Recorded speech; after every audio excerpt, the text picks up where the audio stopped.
Une excellente journée à tous en ce jeudi 9 novembre de l'an 2023. Donc, bienvenue à cette séance neuvième du cours La persécution, l'Église et le disciple. Donc, depuis le début de la session, on s'efforce dans ce cours d'essayer de comprendre par l'Écriture de quelle manière on trouve des encouragements dans les périodes de persécution, si tant est qu'on comprend que des vents contraires se lèvent contre l'Église en ce moment et qu'il ne semble pas que les choses vont s'améliorer. Donc, l'hypothèse du départ était, ben, si on ne se prépare pas, mais par l'Écriture, en remarquant la réaction et la noblesse des apôtres face à la persécution, ben, nos réactions vont être forcément mauvaises.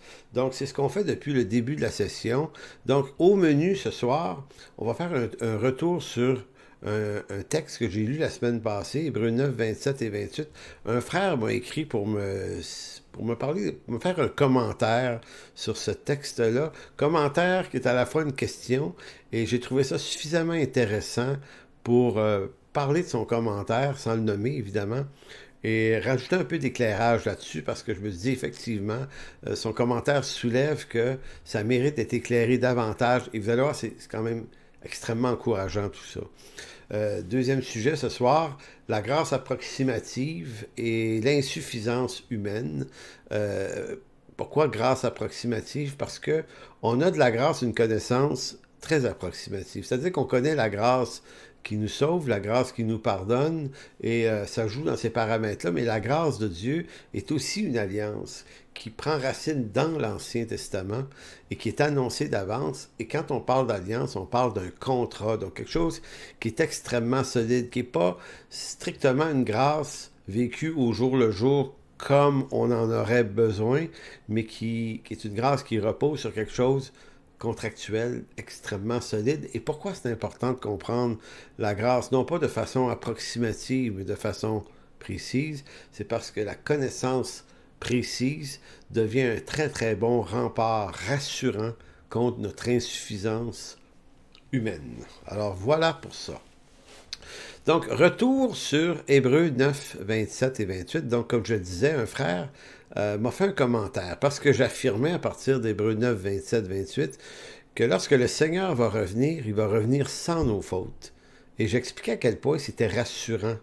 Puisqu'on est pécheur, puisqu'on est insuffisant, puisqu'on aurait pu faire mieux, puisqu'on aurait pu triompher davantage de nos faiblesses, on se dit, Seigneur, reviens pas trop vite, laisse-moi le temps de m'améliorer parce que ça me fait peur de te rencontrer. Or, si on lit le texte d'Hébreux 9, 27 et 28, ça dit ceci. Et comme il est réservé aux hommes de mourir une seule fois après quoi vient le jugement, de même, Christ qui s'est offert une seule fois pour porter les péchés de plusieurs apparaîtra une seconde fois à ceux qui l'attendent pour leur salut. Donc, ce texte-là mentionne deux choses. Pour le commun des hommes qui refusent le Christ, qu'est-ce qui l'attend après la mort? Bien, il est attendu dans un jugement sévère. Oui. Mais ce que le texte dit, par contre, au verset 28, mais à ceux qui l'attendent, par contre, ce jugement-là étant tombé sur le Christ, ben, le Christ revient sans nos fautes, donc sans un jugement.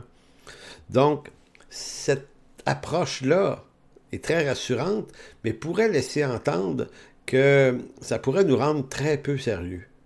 En disant, bon, ben, si le Seigneur revient sans mes fautes, pourquoi je m'abstiendrais de me laisser aller?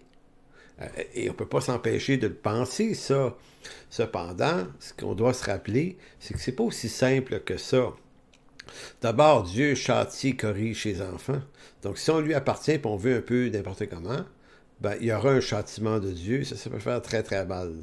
Donc, Dieu agit comme un père aimant envers ses enfants.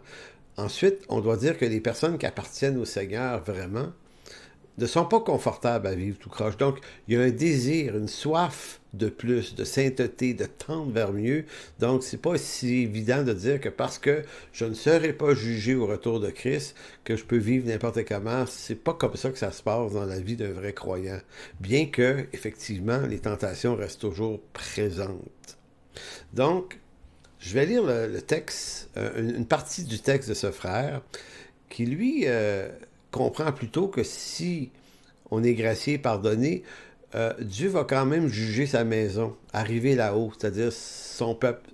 Néanmoins, va nous gronder un peu parce qu'il veut le faire pour maintenir une certaine crainte. Donc, il va dire, je crois que si le jugement commence par la maison de Dieu, comme le dit l'apôtre Pierre, en ce qui concerne le mal et le bien que nous aurons fait pendant notre séjour sur cette terre, c'est que le Seigneur veut surtout nous rappeler notre faiblesse. Donc, il ne veut pas qu'on l'oublie, il veut qu'on s'en souvienne. Notre faiblesse, même si nous sommes sauvés par grâce.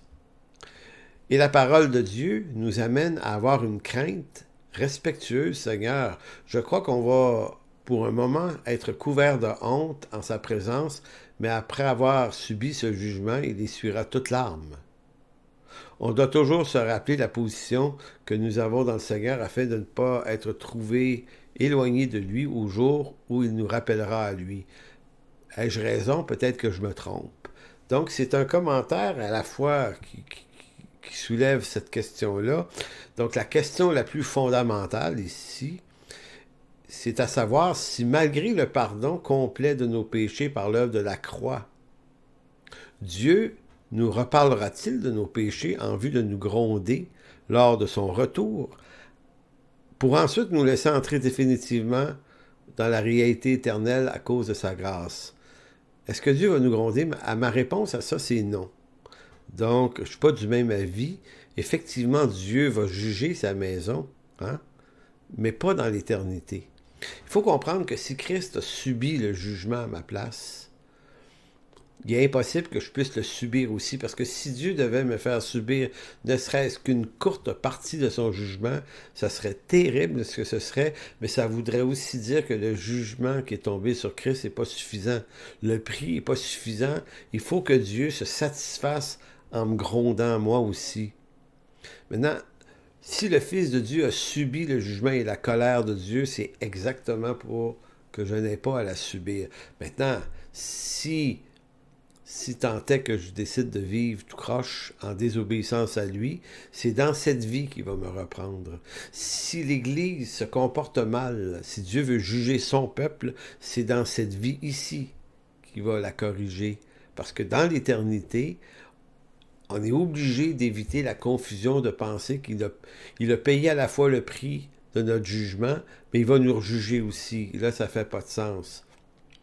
Si on tourne dans 1 Pierre 4, 17, qui dit, c'est 1 Pierre 4, 14.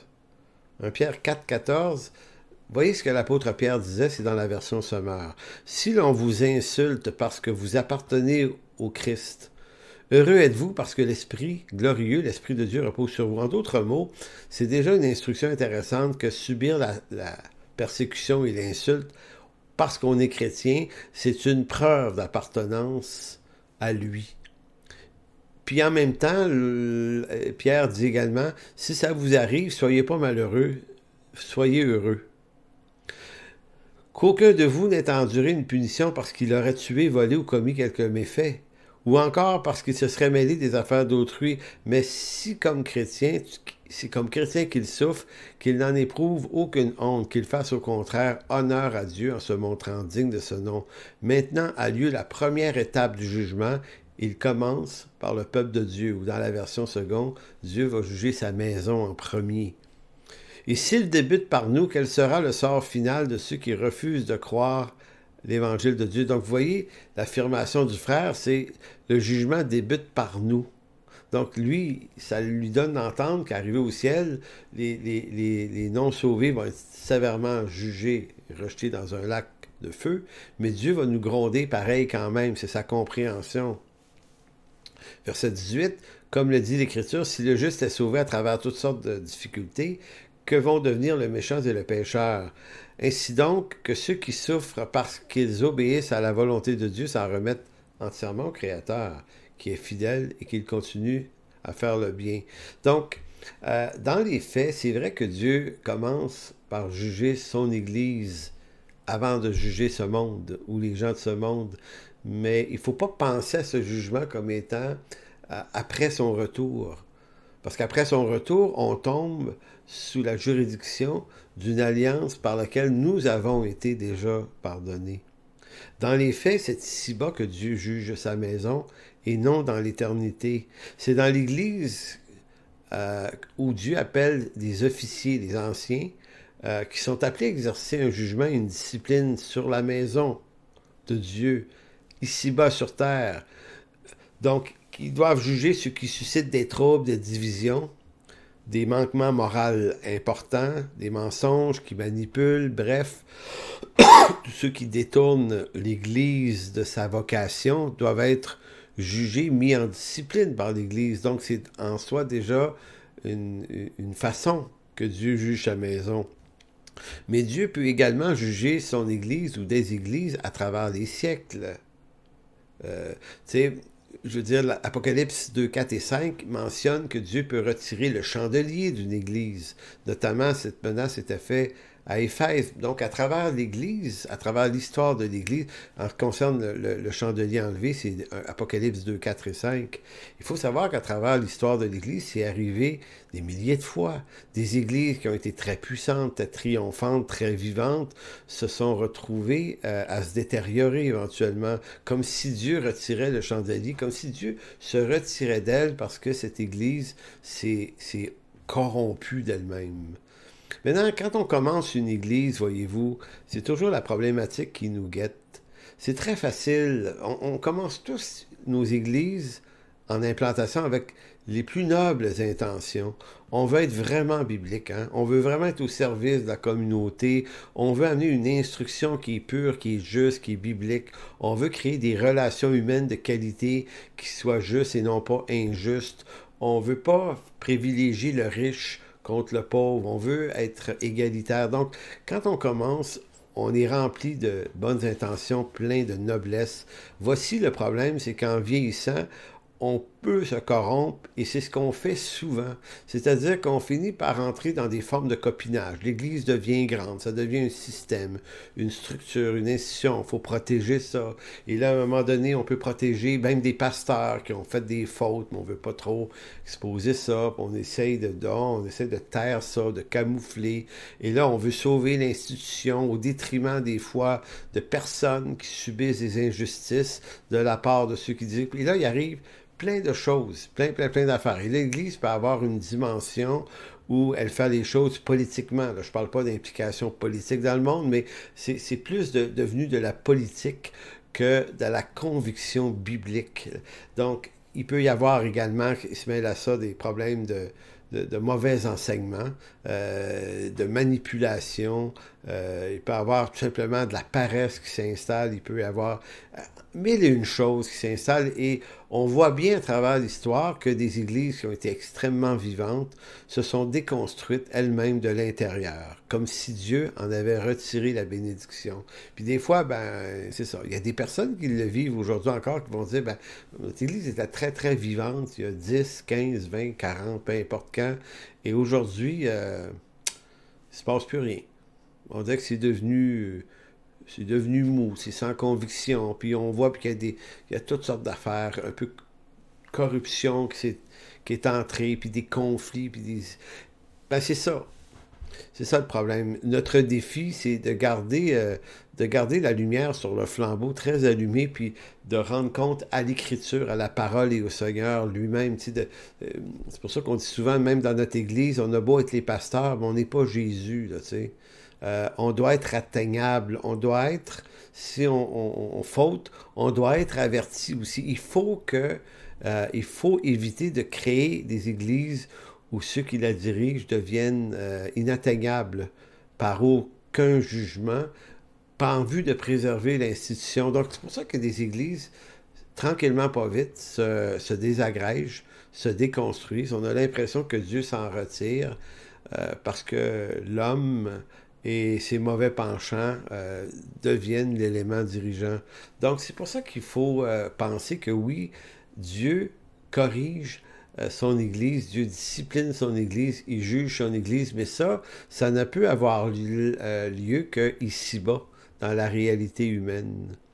Cependant, parce que nous sommes sauvés et pardonnés par l'expiation du Christ à la croix, Nous sommes éternellement, néanmoins, dégagés des conséquences éternelles de nos fautes, tant individuellement qu'en Église. Dieu ne nous rappellera pas nos péchés dans les temps éternels. C'est l'une des prérogatives de la nouvelle alliance de Jérémie 31. En passant, je fais juste lire un court texte de Jérémie 31 ici.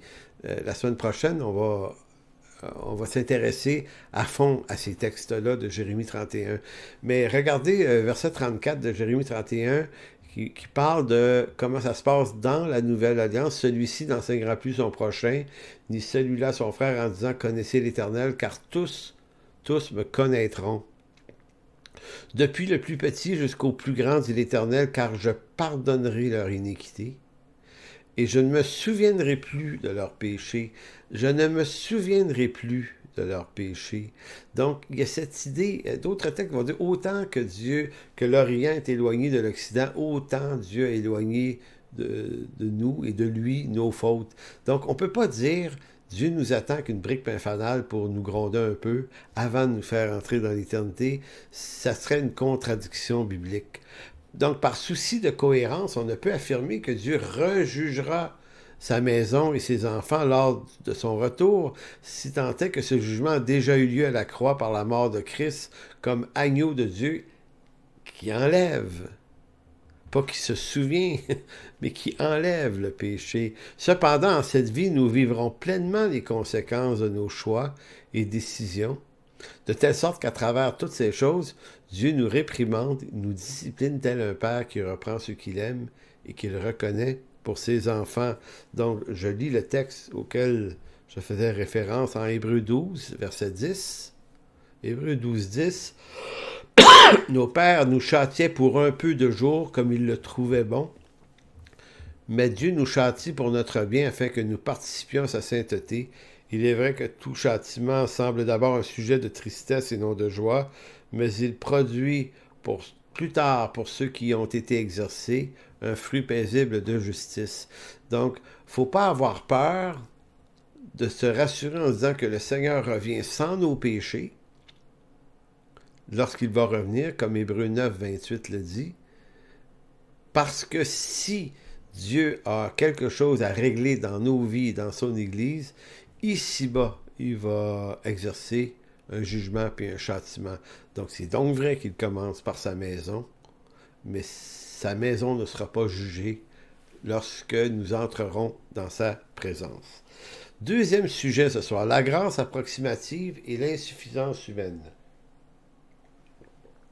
Donc, comme nous l'affirmons depuis le début de cette session, sur la persécution, une connaissance précise et profonde de Dieu, de sa personne, de son œuvre, sont les meilleurs atouts pour réagir avec dignité, et j'allais dire aussi avec noblesse, au jour où la persécution se lèvera de plus en plus contre l'Église. Comme l'affirme l'apôtre Pierre dans 1 Pierre 4,16, mais si c'est comme chrétien qu'il souffre, qu'il n'en éprouve aucune honte, qu'il fasse au contraire honneur à Dieu en se montrant digne de ce nom. J'ai lu le texte tout à l'heure dans le contexte de l'autre questionnement.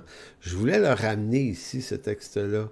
Si on souffre comme chrétien, qu'on n'en éprouve aucune honte, au contraire, qu'on en éprouve de l'honneur. Donc, c'est intéressant de comprendre que la grâce de Dieu qui nous sauve devrait nous conduire à avoir une très très haute dignité et à être capable de faire face à des moments difficiles comme la persécution en gardant toute notre noblesse parce qu'il y a quelque chose de riche dans ça. Parce que nous sommes partie prenante de la nouvelle alliance en Jésus-Christ, nous devons apprendre à remarquer de quelle façon les apôtres ont réagi avec courage, dignité, ayant une pleine assurance, en sachant que leur éternité était assurée. L'heure était assurée. Quoi qu'il leur arrive ici-bas, qu'on leur enlève tout, même la vie, ces hommes-là étaient rassurés, puisque la grâce de Dieu qui les attend est tellement riche. Donc l'alliance de la grâce est une garantie complète qui assure que notre dépôt est entre les mains du Seigneur qui jamais n'abandonne les siens.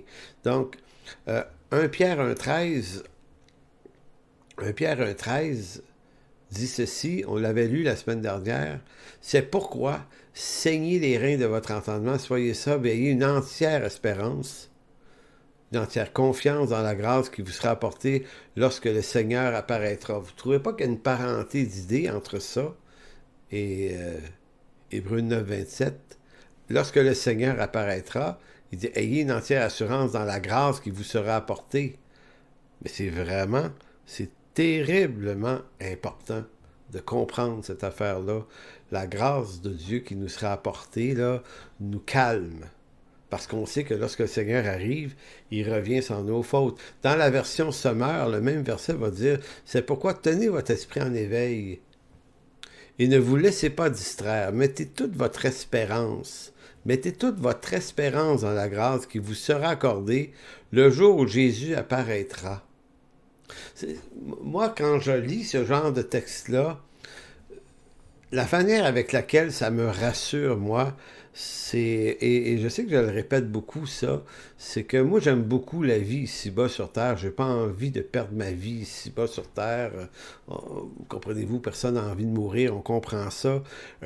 Et l'idée de perdre des biens, de perdre des droits, puis toutes sortes de libertés, d'être privé de la vie, d'être privé de vivre cette vie pleinement, c'est terriblement désagréable.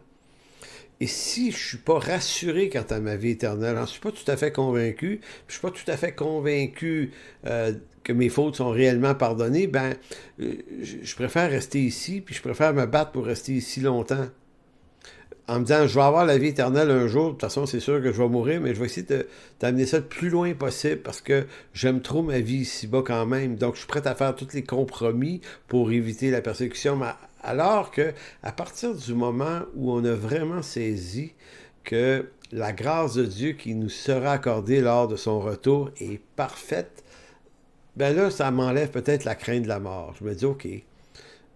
Peut-être qu'on m'enlève des choses auxquelles je tiens beaucoup ici en ce moment, puis j'ai pas envie de perdre. Mais au fond, je peux me rendre un peu là où Paul était en disant la mort m'est un gain.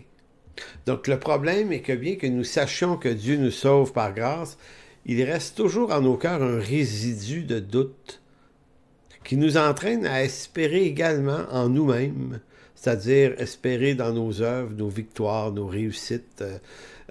On voudrait que tout ça devienne un gage. Tu sais, je veux dire, je vais apparaître devant le Seigneur, puis j'aimerais ça lui présenter quelque chose, dire, gars, Seigneur, moi, j'ai quand même fait ça, là. J'ai quand même réussi ça. Puis j'ai eu la victoire là-dessus. Ah, puis j'ai sauvé beaucoup d'âmes. Ah, puis j'ai prié beaucoup. Ah, puis... On voudrait présenter au Seigneur un gage de la rentabilité de l'œuvre, de son œuvre dans notre vie. Autrement dit, parce que nous espérons que notre rendement spirituel pourrait justifier le don du salut, il arrive que lorsqu'on se sent spirituellement complètement poche, ben on perd espoir même dans la grâce de Dieu. Donc c'est pour ça que si on ne connaît pas bien la grâce de Dieu, ben, on a beau savoir qu'on est gracieusement sauvé, qu'on a l'impression que ça suffit pas. Ça suffit pas à tranquilliser Dieu, parce que je suis insuffisant. Donc, c'est pour ça que l'apôtre Paul va dire de saigner les reins, il dit ceindre les reins de votre entendement et d'avoir une entière espérance dans la grâce qui vous sera apportée lorsque Jésus apparaîtra. Donc, le mot ceindre les reins de l'entendement. Ceindre veut dire ceinturer. C'est un peu à l'image du soldat romain là, qui ceinturait son armure. Là. Donc, il y avait un plastron, puis il y avait différentes pièces qui tenaient, l'épée, tout ça. Puis là, tout à coup, il mettait sa ceinture, puis il serrait ça très solidement. Et un coup que c'est attaché solidement, tout tient en place. Tout devient une unité sur soi. Donc, le soldat romain n'attend pas que le combat ait commencé là, pour attacher sa ceinture et son armure comme il faut. S'il fait ça, il est en danger de mort. Donc, il doit le faire avant la bataille. Donc, c'est pour ça que je dis que c'est en ce moment, alors qu'il n'y a pas vraiment de persécution tangible, que c'est le temps de saigner les reins de notre entendement. L'entendement, c'est le dianoia, qui vient du mot le nous, l'entendement. Donc, fait référence à ce lieu, je ne sais pas si on pourrait dire la salle de référence où la compréhension, la connaissance, les pensées s'accumulent en nous. Donc, il faut que notre entendement soit ceinturé solidement par l'assurance qu'on a de la grâce qui va nous être apportée à son retour. Donc, c'est terriblement important. Donc, ça signifie qu'on doit avoir les idées claires en ce qui concerne la saine doctrine du salut, par grâce. On doit maîtriser assez bien tout ce qui concerne cette doctrine afin que notre entendement ne soit pas en confusion au jour de l'épreuve. C'est-à-dire qu'un jour où je suis en arrestation, on me retire mes biens, tout ça, est-ce que là, je vais tomber dans le doute, pas dire, Seigneur, ta grâce n'est pas suffisante, m'aimes-tu vraiment? Puis là, on panique. Non, quelqu'un qui a ceint les reins de son entendement se dit, bon, que je sois en prison, que je sois en dehors, Christ m'a libéré, je lui appartiens pareil. Mon niveau d'assurance, il ne modifie pas à cause des circonstances. Nous savons déjà que nous sommes sauvés par grâce, par le moyen de la foi en Jésus-Christ, mais ce que nous savons moins, c'est à quel point la grâce de Dieu est une œuvre complète qui englobe la totalité de notre réalité humaine, dans tout ce que nous sommes et dans tout ce que nous ne sommes pas. Ben oui. La grâce de Dieu et l'œuvre englobent la totalité de notre réalité humaine dans tout ce que nous sommes et dans tout ce que nous ne sommes pas suffisamment. Beaucoup de chrétiens ont une piètre opinion d'eux-mêmes parce que la réalité quotidienne qui est la leur fait en sorte que leur cœur s'égare si facilement. Voilà pourquoi nombreux sont ceux qui vivent en silence, dans l'incertitude et le rejet de la bonté, de la grâce et du pardon de Dieu pour eux. J'en ai rencontré des croyants comme ça, j'ai eu des phases moi-même comme ça, où on a l'impression que ça a l'air à fonctionner juste pour les autres. On dirait, il me semble que les autres chrétiens autour de moi, ils ont l'air à aller bien, eux autres, ils ont l'air d'être en santé. Moi, je peux vous dire une chose, quand on connaît bien chaque personne, on se rend compte que tout le monde a le même sentiment d'insatisfaction, d'insuffisance. Maintenant, à ce sentiment d'insuffisance, pour le guérir, pour le combler, pour combler cette insuffisance, on veut faire plein d'œuvres, on va avoir des triomphes, on veut essayer de se faire de la force, s'habiter par de la puissance, par toutes sortes de trucs comme ça. On essaie de trouver une façon de dire, je vais m'équiper pour être capable de me présenter devant Dieu puis d'avoir l'air d'un colosse spirituel. Mais en réalité, c'est pas la manière de remplir l'insuffisance. Notre insuffisance doit être comblée par la grâce complète de Dieu. Si nous avons de la grâce une connaissance approximative, nous aurons du pardon de nos fautes une connaissance approximative qui reposera sur des humeurs et des sentiments coupables, changeants et circonstanciels. Donc nous aurons une vie chrétienne approximative qui nous fragilisera à répondre aux nombreuses tromperies d'un faux évangile qui promet des bénédictions sans fin. Et là, c'est ce qu'on voit. Tu sais, on voit ça. Les gens, à un moment donné, vont quitter une de nos églises, ou notre église, puis ils vont se ranger avec un ministère quelconque qui passe par là ces temps-ci, qui promet toutes sortes de libertés.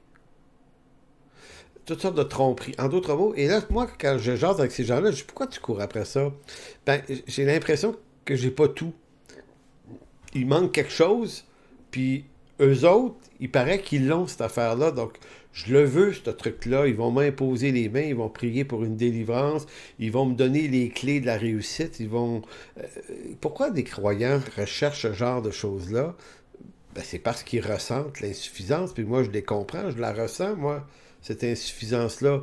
Mais pourquoi j'ai pas besoin de courir après 1001 ministères spéciaux qui sont généralement menés par des trompeurs? Parce que j'ai trouvé ma satisfaction à cette insuffisance dans la pleine grâce de Dieu. Donc, je me sens beaucoup mieux maintenant.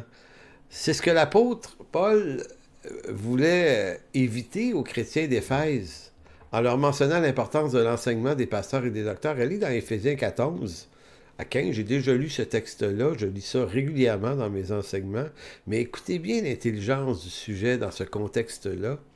Il a été donné les uns comme apôtres, les autres comme prophètes, les autres comme évangélistes, les autres comme pasteurs et docteurs.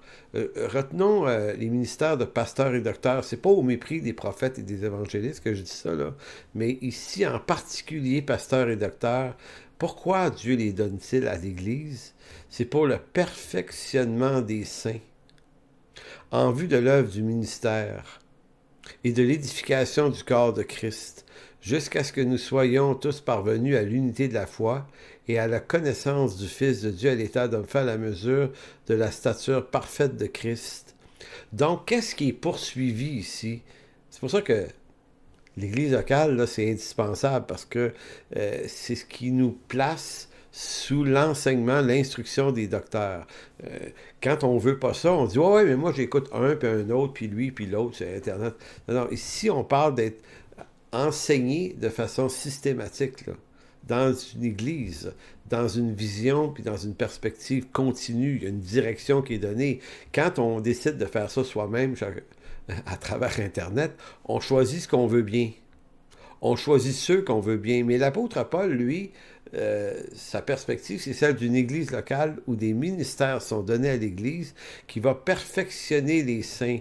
L'idée, c'est pas de les rendre encore plus saints, pas perfectionner dans ce sens-là, mais c'est perfectionner cette personne-là dans l'œuvre de Dieu, dans la connaissance, dans l'édification du corps de Christ, en vue de parvenir à une unité dans la foi. Et tout ça, c'est la connaissance du Fils de Dieu à l'état d'homme fait, à la mesure de la stature parfaite de Christ. En d'autres mots, l'apôtre Paul dit, nous devons être placés dans un contexte d'unité locale et grandir ensemble, pas grandir chacun de notre bord, grandir ensemble pour avoir une stature. En d'autres mots, on sent là, c'est instituer de la solidité dans nos vies, autant sur le plan individuel, mais que cette solidité individuelle devienne une solidité collective. Pourquoi?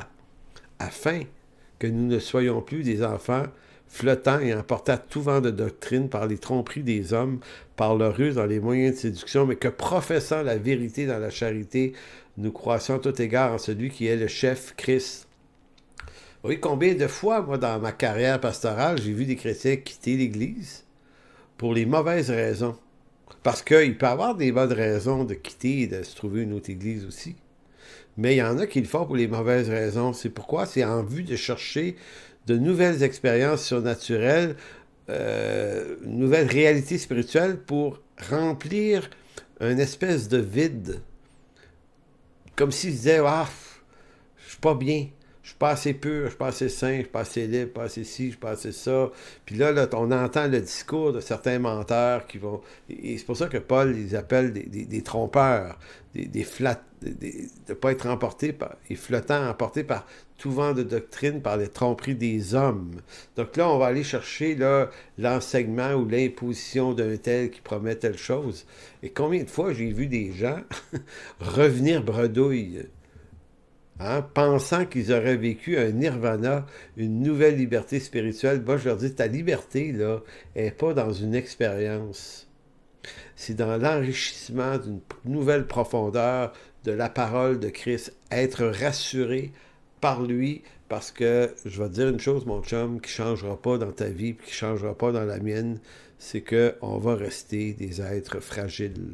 On va rester des hommes et des femmes dépendants de la grâce de Dieu, jusqu'à notre mort. Et quelquefois, Dieu, dans sa grâce, va également nous donner des libertés. Il va nous affranchir des fois de certaines choses. Mais la solidité, la maturité, vient pas de plus d'imposition de main. Elle vient d'une connaissance du Seigneur, donc d'une discipline d'étude et de connaissance de Dieu. Donc sinon, on va vouloir acheter la nouvelle série d'un prédicateur qui promet la liberté à travers les clés de la bénédiction de ceci, un autre qui nous promet dans son séminaire la délivrance de tel esprit méchant par telle affaire, les démons familiaux, les démons ancestraux. Il va dire, regarde, c'est pour ça que ça va pas bien dans ta vie. Tu as des liaisons avec des mauvaises décisions de tes deuxièmes arrière-grands-pères. Écoutez, là, c'est pas possible comment on arrive à exploiter la naïveté des chrétiens qui, par ignorance, se laissent gagner par des fourberies. Donc, c'est ça qu'il faut faire attention. C'est là qu'il faut faire attention. Parce que toutes ces choses ne sont que des fuites. C'est des fuites qui sont l'expression d'une forme d'incrédulité face à la révélation de l'Écriture, qui nous dit pourtant clairement que la solution, c'était de ceindre les reins de notre entendement et d'avoir une entière confiance dans la grâce qui va nous être apportée. Oui, parce que la raison pour laquelle on se sent souvent coupable dans notre chair, c'est parce que nous sommes effectivement coupables. C'est important de le dire. Je racontais, je pense, ici dans ce cours, l'expérience d'un jeune homme qui venait me voir qui se sentait pas bien. Je le rencontrais une fois par semaine. Il se sentait coupable. J'essayais de trouver la raison de sa culpabilité dans un acte, squelette dans le placard qu'il aurait caché quelque part, pour me rendre compte éventuellement que, ben non, mais c'était pas ça. Il n'avait rien fait de mal, ce petit gars-là. Il était juste un pécheur bien ordinaire. Et de réaliser un jour, si tu te sens coupable, ben c'est parce que tu l'es. Mais tu ne l'es pas en fonction de la quantité d'actions que tu fais. Tu l'es parce que tu es né dans une condition pécheresse. On est avec ce mal qui nous ronge en dedans.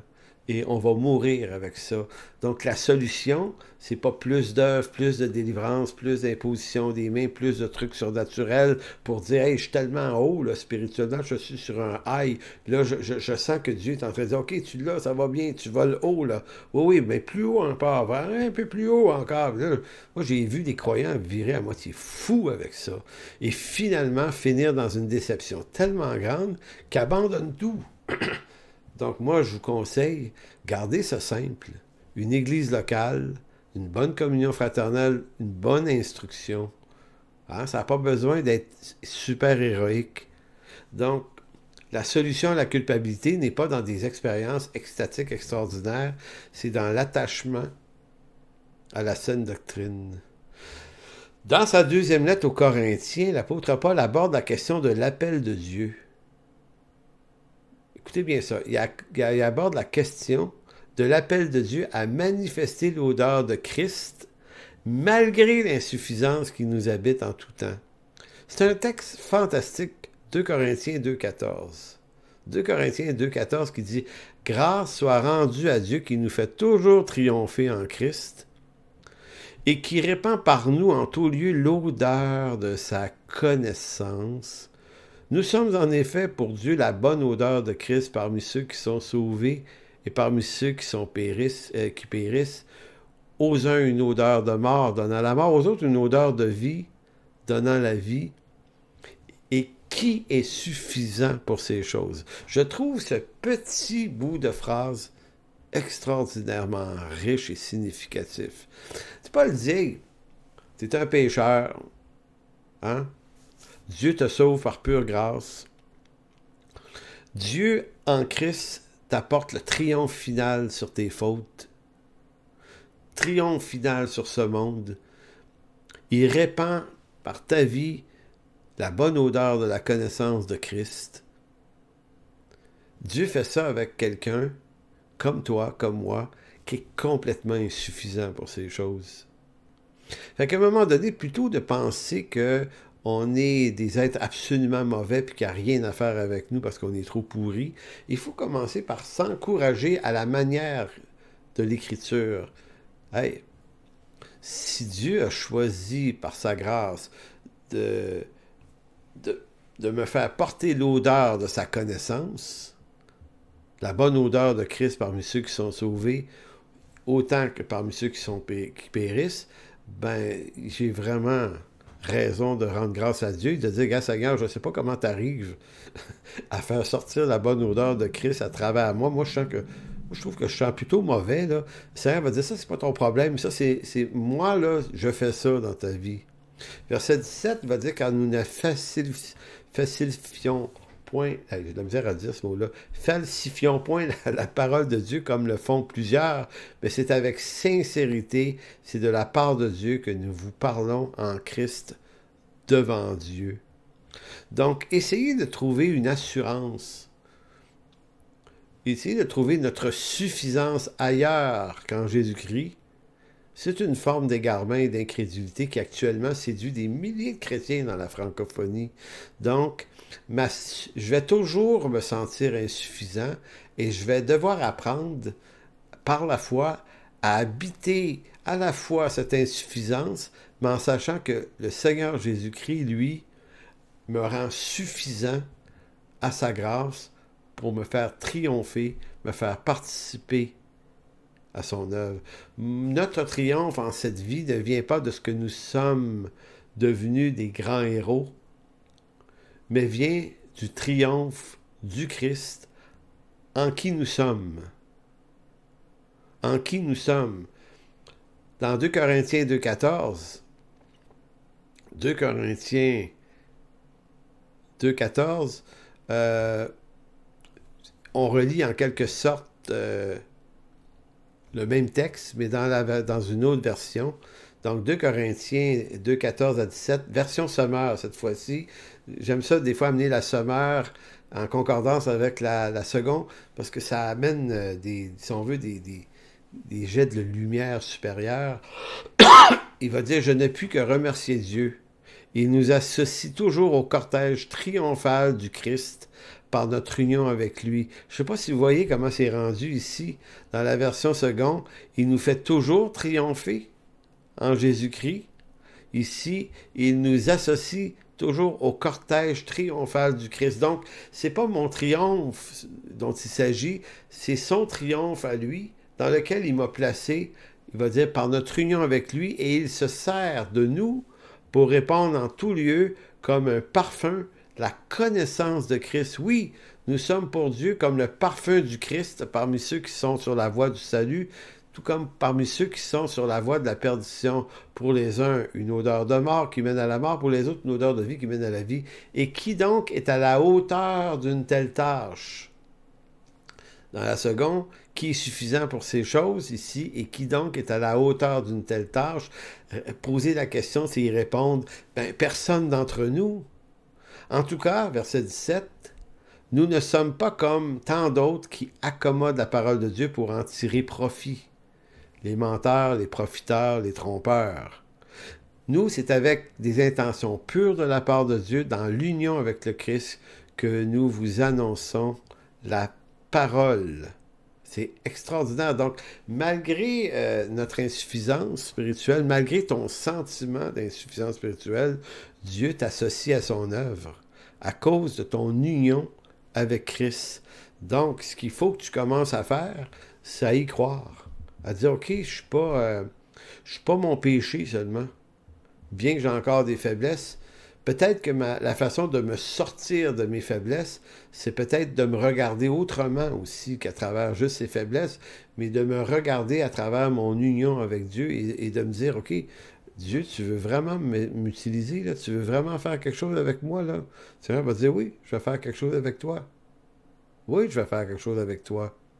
L'apôtre Paul le disait, hein? Il dit, ta grâce me suffit car ta puissance s'accomplit dans ma faiblesse. Paul, c'est un ancien meurtrier, c'est un ancien homme violent, il avait tout ce qu'il faut pour se sentir coupable. Moïse, un des plus grands hommes de l'histoire de l'humanité dans le monde hébreu, un meurtrier aussi, qui fut pendant 40 ans.